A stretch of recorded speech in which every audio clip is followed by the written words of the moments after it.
नमस्कार, आदाब, सत श्री अकाल। मैं हूं राकेश तारा। इस समय की बात की जाए तो जिस तरह से भारतीय जनता पार्टी की भव्य रैली हो रही है और आप देख रहे हैं कि किस तरह से लोग जो है जनसभा में किस तरह से सहयोग ले रहे हैं, और खासकर पहाड़ी तबके की बात की जाए तो उनका एक ही मिशन कि पिछले जो भी पार्टियां आई उन्होंने सिर्फ वादा किया लेकिन वादे पर नहीं उतरे और कहीं ना कहीं मन में उनकी ठेस देखते हैं कि किस तरह से जिस तरह से भाजपा के साथ एक सलाब की तरह चल रहे हैं। आने वाले दिनों में क्या ये जो स्टेटस है पहाड़ी मिलेगा या नहीं मिलेगा, ये तो वक्त बताएगा। आइए, हमारे साथ हैं इस समय district president Rajendra Gupta ji, district Rajouri के।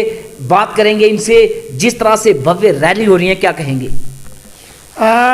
राकेश जी, सबसे पहले आपका धन्यवाद कि आपने मेरे साथ 1-to-1 करा, तो मुझे अपना मौका दिया कि मैं लोगों में अपनी बात जो है अच्छे ढंग से रख पाऊँ।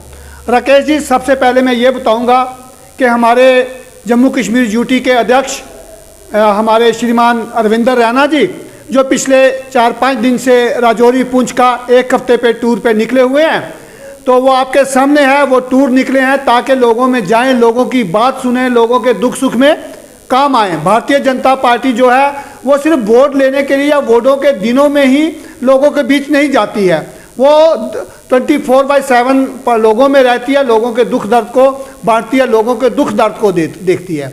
जहाँ तक रविंदर रैना जी की इस टूर की बात है, तो मैं मान के चलूँगा कि उनका टूर जो है वो मरादपुर से स्टार्ट हुआ। आप लोग भी सारे वहीं थे, आपने भी देखा होगा कि ऐतिहासिक लोगों ने वहाँ पे जो जमघट था रिसीव करने का, आपने देखा होगा। हिंदू, मुस्लिम, सिख, ईसाई सब पार्टियों के नेता जो लोग थे, वो सब लोग वहाँ चेहरे आपको नज़र आ रहे थे, उनको रिसीव करने गए थे।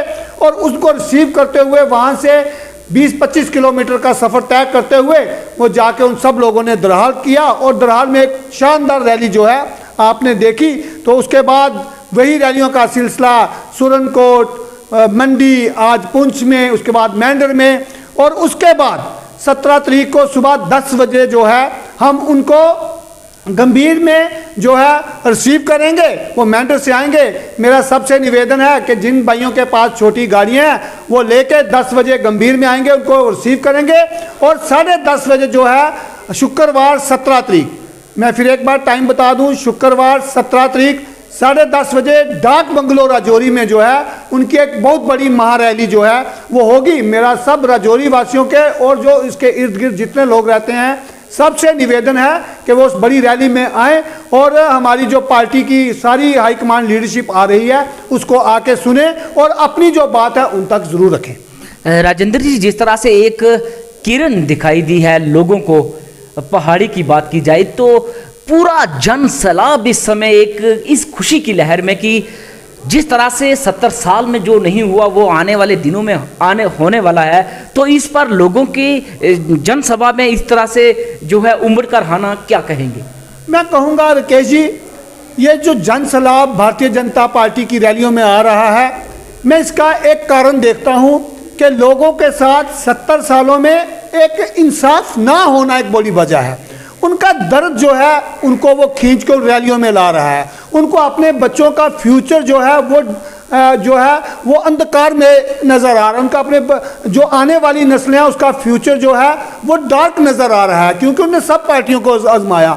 एक बार वो चाह रहे हैं कहीं ना कहीं जम्मू कश्मीर में भारतीय जनता पार्टी को आजमाया जाए, भारतीय जनता पार्टी के नेताओं से बात की जाए, डायरेक्ट उनकी बात सुनी जाए और उनको अपनी बात सुनाई जाए। और मैं कहूँगा कि रविंदर रैना जी देख रहे हैं, जब वो रैली में आते हैं या वो रोड शो में निकलते हैं, वो आम लोगों से कंटेक्ट करते हैं, वो आम लोगों से बात करते हैं, और लोगों को एक विश्वास बंधा है कि अगर हम भारतीय जनता पार्टी को एक बार आजमाते हैं तो भारतीय जनता पार्टी हमारी ज़िंदगी को जो है वो ठीक करने में कहीं ना कहीं मदद करेगी। मैं कहूँगा उस चाह से जो है लोग भारतीय जनता पार्टी की ओर खिंचे आ रहे हैं। जिस तरह से आए दिन एक मिशन था भारतीय जनता पार्टी का कि आम लोगों तक पहुंचा जाए और उन्हें बताया जाए कि Bharatiya Janata party secular party है और आपके आने वाले दिनों में आपका भविष्य बनाने वाले बच्चों की यही पार्टी है, तो इस पर कितने जो है लोग सहयोग कर रहे हैं आपको?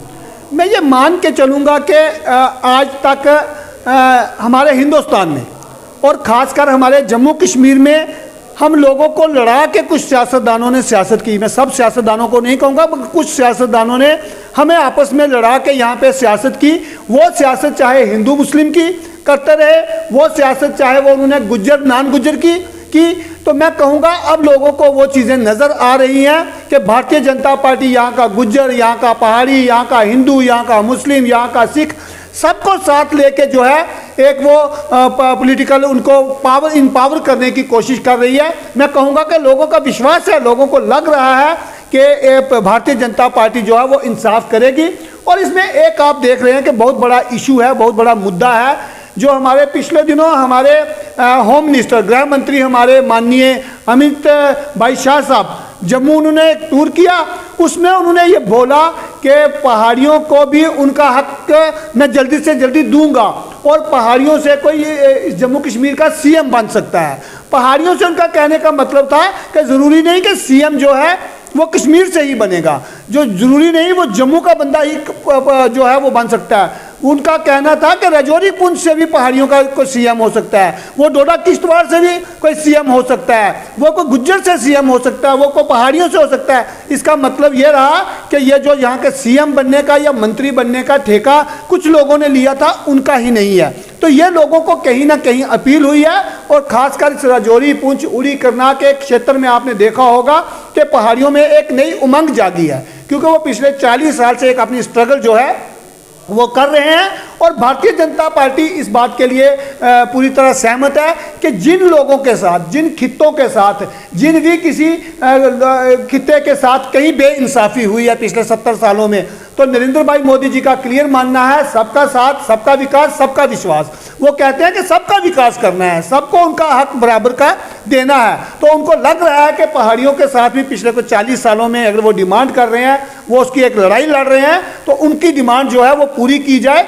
वो भी एक जो मैं कहूँगा होप जो है पहाड़ियों में बंधी है। और पहाड़ियों ने एक मुश्त फैसला किया है कि हम सब लोग जो है इकट्ठे होकर भारतीय जनता पार्टी की सपोर्ट करेंगे। तो मैं कहूँगा कि भारतीय जनता पार्टी की वो सपोर्ट करें। और भारतीय जनता पार्टी जो उनकी 40 साल की मेहनत है, जो 40 साल की उनकी डिमांड है, जो किसी ने नहीं सुनी, सिवा वादे को उनको कुछ नहीं मिला, मैं कहूँगा कि भारतीय जनता पार्टी जो है उनकी आकांक्षाओं पे, उनकी डिमांड्स पे खरा उतरेगी।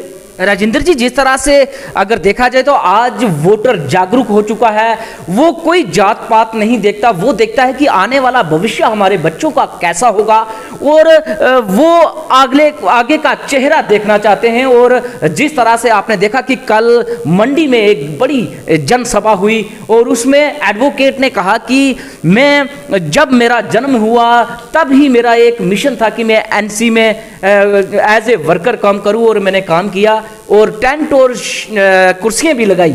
लेकिन हमारा जब एक डेपुटेशन जो फारूक अब्दुल्ला को मिलने गया तो उन्होंने कहा कि अगर मैं पहाड़ी स्टेटस दे देता हूं तो मेरा उमर अब्दुल्ला बेटा क्या आपके बर्तन मांजेगा? क्या जो कायदेसानी डॉक्टर फारूक अब्दुल्ला साहब ने उस वक्त वो जवाब दिया, आप समझ लो कि जख्म पे जो निमक छिड़कना था उससे वो कम नहीं था।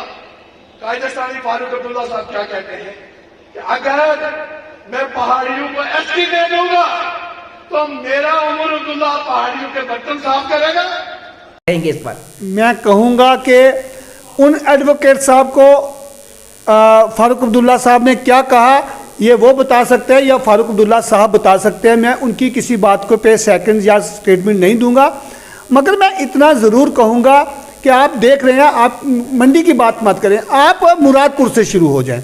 मुरादपुर में इतना हजूम आना, हमारा दरहाल में हजूम आना, सुबह 10 बजे रैली स्टार्ट होना, शाम को 6:30 बजे ख़त्म होना। फिर उसके बाद हमारा सुरनकोट में, मैं कहूँगा कि सुरनकोट की स्टेज पे नेशनल कॉन्फ्रेंस, पीडीपी, कांग्रेस की बड़ी कदावर शख्सियतें स्टेज पे थी और भारतीय जनता पार्टी का बिल्ला लगा के वो स्टेज पे थी। कहीं किसी इक्का दुक्का अगर किसी बड़े नेता को कोई परेशानी होगी, वो ओहदेदार रहा होगा किसी पार्टी का, वो खुद नहीं भी अगर आया होगा, उसके घर से कोई ना कोई रिप्रेजेंटेशन स्टेज पे थी। उसी तरह मंडी का इतना बड़ा रैली, आज पुंछ में इतनी बड़ी रैली हो रही है। मैं कहूँगा कि आने वाले कल में हमारी मेंढर में रैली है, ऐतिहासिक रैली होगी। आप 17 तारीख को राजौरी के डाक बंगलों में देखेंगे कि भारतीय जनता पार्टी के इतिहास की ये सबसे बड़ी रैली होगी परसों 17 तारीख को। मैं कहूँगा कि भारतीय जनता पार्टी जो अपनी बात लोगों में रखना चाहती थी, जो अपना विश्वास, जो अपना चेहरा लोगों में देना चाहती थी कि भाई आप हमारे साथ चलो, आप हमें वोट दो, आप यहाँ भारतीय जनता पार्टी की सरकार बनाओ, आपके जो पेंडिंग इशू हैं वो सारे के सारे कंप्लीट किए जाएंगे। उसमें कहीं हमारे गुज्जर भाइयों का पॉलिटिकल रिजर्वेशन का इशू है वो सॉल्व किया जाएगा, उनका वो अपना फॉरेस्ट प्रोटेक्शन एक्ट है उसको पूरी तरह लागू किया जाएगा, पहाड़ियों को एसटी स्टेटस चाहिए उसकी तरफ पूरी तरह ध्यान करके उनको एसटी स्टेटस दिया जाएगा।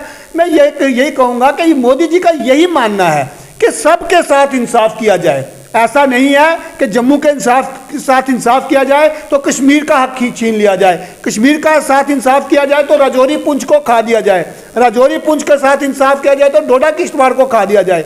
हम ये कहते हैं कि सबका साथ सबका विकास। मैं कह रहा हूं कि जो पहाड़ियों का हक है वो पहाड़ियों को मिल जाना चाहिए, जो हमारे गुज्जर भाइयों का हक है वो गुज्जर भाइयों को मिलना चाहिए, क्योंकि हम यहाँ पे पहाड़ी और गुज्जर जो हैं एक माँ के दो बेटे हैं, तो दोनों को अपना बराबर हक मिलना चाहिए, दोनों फले फूले, दोनों खुश रहे। और यहाँ पे जो आप देख रहे हैं पिछले 40 साल से एक लड़ाई चल रही है पहाड़ियों और गुजरों में। जब इलेक्शन का दौर आता है एक लीडर पहाड़ियों का नारा दे देता है, एक गुजरों का दे देता है, अल्टीमेटली ना आज तक कुछ पहाड़ियों के पल्ले पड़ा ना गुजरों के पल्ले पड़ा। मैं कह रहा हूँ कि भारतीय जनता पार्टी अगर एसटी स्टेटस जो है पहाड़ियों को दे देती है, गुज्जर भाइयों को ऑलरेडी मिला हुआ है, उनकी जो और डिमांड है पॉलिटिकल रिजर्वेशन की, फॉरेस्ट प्रोटेक्शन राइट की, वो उनको मिले, तो जहाँ पे दोनों पहाड़ी और गुज्जर भाई जो हैं राजौरी, पुंछ, उड़ी, करनाल में मिलजुल के रहें और इन डिस्ट्रिक्टों को डेवलपमेंट की ओर ले जाएं, तरक्की की ओर ले जाएं, हम सब भाई भाई की तरह रहें। मैं कहूँगा कि पहाड़ियों को उनका जो हक है वो मिल जाना चाहिए। राजेंद्र जी, जिस तरह से सियासत में कुछ लोग जो है एक सियासत को अपना, वो चाहते थे कि अगर हम सीएम है तो हमारा बच्चा भी सीएम बनेगा, आगे हमारा पोता भी सीएम बनेगा, तो ये कहीं ना कहीं भारतीय जनता पार्टी ने ये दूरी दूर कर दी है।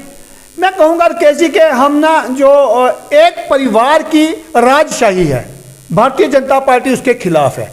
चाहे वो गांधी परिवार की राजशाही रही हो कि पहले इंदिरा गांधी, जवाहरलाल नेहरू जी बनेंगे, फिर इंदिरा गांधी जी बनेंगी, फिर स्वर्गीय राजीव गांधी जी बनेंगे, उसके बाद सोनिया गांधी जी बनेंगी, उसके बाद राहुल गांधी जी बनेंगे, उसके बाद उनके पोते बनेंगे।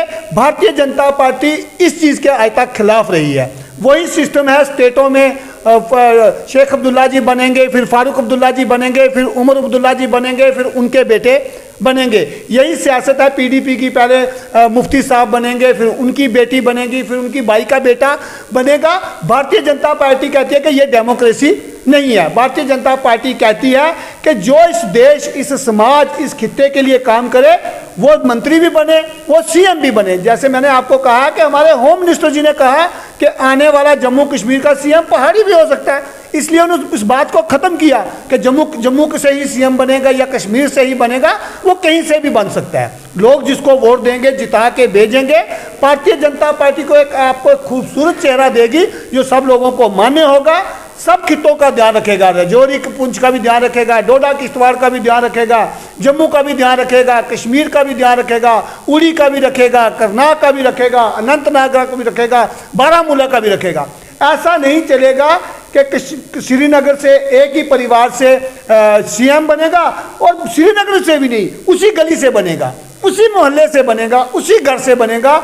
इसके भारतीय जनता पार्टी जो है वो खिलाफ रही है। भारतीय जनता पार्टी कहती है डेमोक्रेसी उसका नाम है कि सब लोगों को एक साथ आगे बढ़ने का मौका मिलना चाहिए। वो चाहे बच्चा हिंदू का हो, चाहे मुस्लिम का हो, वो बच्चा गुज्जर का हो, चाहे वो पहाड़ी का हो, वो बच्चा कश्मीर का हो, वो बच्चा जम्मू का हो, वो बच्चा राजौरी पुंछ का हो, वो बच्चा चाहे हमारा डोडा किश्तवाड़ वहाँ का हो, सब बच्चों को एक साथ हाथ में हाथ डाल के इस जम्मू कश्मीर में तरक्की में, महमूदी में अपना योगदान करना चाहिए। और भारतीय जनता पार्टी ये जो दूरियां हैं, ये जो हमारे साथ बेइंसाफी हुई हैं, इसको भारतीय जनता पार्टी दूर करेगी और सब लोगों को अपने साथ लेके चलेगी। जिस तरह से बात करें तो सबसे पहले अपना देश कहीं ना कहीं युवा जो इस पॉलिसी को मान रहा है और ये भी जो है एग्री कर रहा है कि हर व्यक्ति जिसमें क्षमता है, अगर पॉलिटिक्स में है, अगर कोई अच्छा इंजीनियर है, अच्छा कोई कहते हैं कि वकालत में कोई अच्छा है तो वो अच्छे ओहदे पर जा सकता है। ये नहीं कि जिसका भाई या बेटा वकील है वो वकील ही बनेगा। ये सोच लेकर जो आपकी पार्टी चल रही है, मुझे लगता है कि आने वाले दिनों में युवाओं को एक और नया प्लेटफॉर्म मिलेगा। मैं कैसे कहूँगा कि आज का यूथ जो है वो बड़ा पढ़ा लिखा, वेल अवेयर, वो आज पूरी तरह अपने मोबाइल के ज़रिए, इस इंटरनेट के ज़रिए वो पूरी दुनिया से कनेक्ट है। वो मैं अब ये नहीं कहूँगा कि रजौरी का बच्चा को रजौरी में सिर्फ कनेक्ट है, वो मेरी और आपकी बात सुनेगा ना। वो आज शाम को बैठ के प्रेसिडेंट ऑफ अमेरिका उसकी भी बात सुनता है कि उसने क्या कहा, वो उस पर भी एनालाइज करता है कि उसने ठीक कहा या गलत कहा। वो मोदी जी क्या कह रहे हैं बड़े करीब से सुन रहा है, वो रविंदर रैना जी क्या कहते हैं वो बड़े करीब से सुनता है, वो डॉक्टर अब्दुल्ला साहब क्या कहते हैं उनको बड़े करीब से सुनता है। आज का बच्चा जो है उसको आप बांध के नहीं रख सकते कि तू सिर्फ मेरी बात सुन, तू किसी की बात नहीं सुनता। वो कहेगा मैं सबकी बात सुनूंगा, फैसला मैं खुद करूंगा। हमारी पार्टी और मेरी ऑर्गेनाइजेशन ये मानती है कि हम सब लोगों को हक है कि हम खुले में अपनी बात रखें। आज जैसे आप देख रहे हैं रविंदर रैना जी निकले हैं छोटी छोटी गलियों में, छोटे छोटे गांव में, किसी के घर उनका खाना हो रहा है, किसी के घर चाय हो रही है, किसी के घर ब्रेकफास्ट हो रही है। वो 1 to 1 कंटेक्ट कर रहे हैं। वो चाहे हिंदू का घर है, चाहे मुस्लिम का घर है, चाहे किसी पीडीपी वाले का घर है, चाहे किसी एनसी वाले का घर है, चाहे किसी कांग्रेस वाले का घर है, चाहे वो बीजेपी वाले का घर है। वो सबसे मिल बैठ के बात कर रहे हैं। बात करने से ही बात बनेगी। बात करेंगे तो बात बनेगी। लोगों की मुश्किलें ज़मीन पे उतर के देखी जा सकती हैं कि उनकी मुश्किलें क्या हैं। हम ड्राइंग रूम में बैठ के या भारतीय जनता पार्टी का मैं अध्यक्ष इस रजौरी के अपने ऑफिस में बैठ के इस रजौरी को समझने की कोशिश करूंगा तो वो दिन चले गए भैया जी। आज मुझे ग्राउंड पे उतरना पड़ेगा। अगर मैं लीडर हूं तो, अगर मुझे पॉलिटिक्स करनी है तो मुझे हर मोहल्ले का, हर गली का, हर मोहल्ले का पता होना चाहिए और उसकी परेशानी पता होनी चाहिए। जितनी देर हम लोगों की परेशानियां नहीं देखते, उनको दूर नहीं करते, तो मेरे भाई साहब अब वो दिन जो है वो ख़त्म हो गए कि हम एक दिन उठेंगे, पहाड़ी का नारा देंगे, गुज्जर का नारा देंगे, कश्मीरी का नारा देंगे, जम्मू का नारा देंगे, कश्मीर का नारा देंगे, लोग हमें वोट देंगे। अब वो दिन चले गए। अब लोग आपका काम देखेंगे, अब लोग आपका इंसाफ देखेंगे, अब लोग आपकी कैपेसिटी देखेंगे, अब आप लोग आपकी ईमानदारी देखेंगे, फिर जाके आपको अपना नेता जो है वो चुनेंगे। तो मैं कहूँगा यही रियल डेमोक्रेसी है, ना कि हम लोगों को जात पात में बांट के, इलाका में बांट के, गुज्जर पहाड़ी में बांट के उनके वोट लेते चले और उनकी जो ज़िंदगी है वो बदतर पर बदतर होती जाए। मैं कहूँगा लोगों को, खासकर अपने नौजवान साथियों को, कि वो पूरी तरह इस दुनिया को खुली आंखों से देखें। जो इस देश को, जो इस जम्मू कश्मीर को, जो इस हमारे इलाका को, जो हमारे मोहल्ले को आगे लेके जाए, डेवलपमेंट के रास्ते पे ले जाए, अच्छी सोच दे, उसको वोट करें, उसको अपना नेता माने, उसके साथ चले। मैं कहूँगा कि यही रियल डेमोक्रेसी है। राजेंद्र जी, जिस तरह से डिजिटल इंडिया का बनाना हमारे प्रधानमंत्री का एक सपना था कि ये डिजिटल इंडिया हो और साफ आईना हर व्यक्ति और बच्चे को मिले कि हमारे देश में क्या हो रहा है, कौन सी पार्टी क्या कर रही है, तो आप मानते हैं कि डिजिटल इंडिया अब हमारे देश के लिए एक अच्छा कदम? मैं कहूँगा राकेश राणा जी, मैं अब इसके बाद अगर कोई बात करूँगा वो पॉलिटिकली हो जाएगी, मगर मैं पॉलिटिक्स आज के दिन करना नहीं चाहता। बात यह है कि जितना काम 7 सालों में हुआ, इसी रूटीन में अगर काम हमारा 70 सालों में हुआ होता, आज हम दुनिया की सबसे बड़ी ताकत होते हैं। दुनिया की सबसे बड़ी ताकत आप देखें, पिछले दिनों 2 साल इस पूरी दुनिया को लग गए कोविड की महामारी से गुजरने में। 2 साल सारी दुनिया क्लैप्स होकर रह गई, मगर आप देखेंगे कि जम्मू हमारा हिंदुस्तान जो है उसने कोविड को भी टैकल करा। 1 साल के अंदर अंदर कोविड की वैक्सीन, देश में बनी हुई वैक्सीन तैयार की और 1 साल के अंदर अंदर 1.5 करोड़ लोगों को वो वैक्सीन लगा दी। मैं कहूँगा सोचें, और फ्री में लगा दी। ये है आज का नया भारत, ये है। और आपको आपकी डिटेल शाम को आपके नेट के थ्रू, डिजिटल माध्यम से आपके घर पहुंच जाती है कि आपको 1 डोज लग चुकी, दूसरी लगती है, आपके पास रिकॉर्ड आ जाता है कि आपको 2 डोजें लग गई।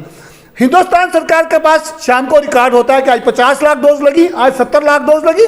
मैं कहूँगा इतना डिजिटलाइज मोदी जी ने इस देश को पिछले 7 सालों में कर दिया है। आज आप देखेंगे कि हम जेब में पैसे लेके नहीं घूमते हैं, कार्ड लेके घूमते हैं। 100 रुपये का सामान भी लेते हैं, उसको हम कार्ड से पेमेंट करते हैं। आज अच्छे रेडी वाले जो हैं, उनको अगर 10 रुपये के 2 केले आपको लेने हैं, उसको 10 रुपये से आपको ऑनलाइन पेमेंट करनी है। मैं कहूँगा अब देश जो है वो बढ़ रहा है, देश आगे चल रहा है। अगर इसी गति से देश जो है चलता रहा तो मैं कहूँगा आने वाले 5-10 सालों में हम जो है दुनिया की सबसे बड़ी ताकत होंगे। आने वाले 10 सालों में हम इस देश दुनिया का नेतृत्व करेंगे।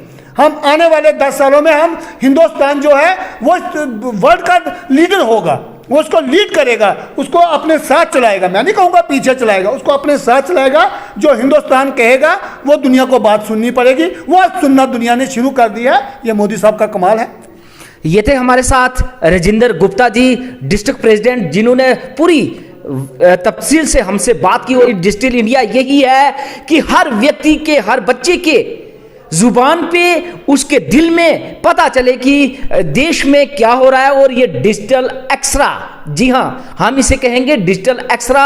हर व्यक्ति का डिजिटल एक्सरा हो रहा है कि क्या कार्य हुए और क्या होने चाहिए थे, क्या किसने किए, क्या नहीं किए। ये आने वाले दिनों में जनता जो है बड़े भरपूर तरीके से जवाब देगी। राकेश तारा, जेके न्यूज ब्रेक, राजौरी।